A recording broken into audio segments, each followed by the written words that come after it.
Ndugu zangu waandishi wa habari, kabla sijamkaribisha Mheshimiwa Waziri, mtakumbuka ratiba tuliyowatajia mara ya kwanza.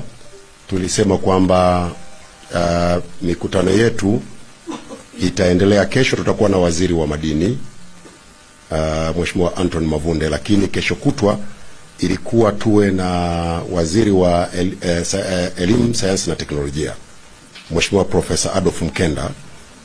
Lakini kwa sababu kesho kutwa tutakuwa na zoezi kubwa la kitaifa la kampeni ya upandaji miti ambayo itaongozwa na Mheshimiwa Rais atakapopanda miti kule Zanzibar, kule Bungi na Kizimkazi.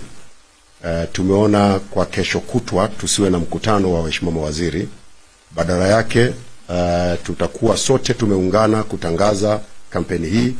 Mheshimiwa Rais itakuwa ni siku yake ya kuzaliwa, lakini yeye kaamua siku hiyo ataitumia kwenda kushiriki kwenye kampeni kubwa ya upandaji wa miti kule Zanzibar.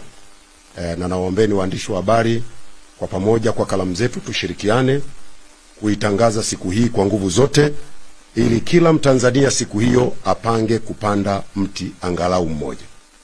Kila mmoja, iwe ni nyumbani kwake, iwe ni shuleni, iwe ni kazini, kila mmoja apande mti angalau mmoja. Ukipanda miti 200 vizuri, ukipanda 2 vizuri, ukipanda 3 vizuri.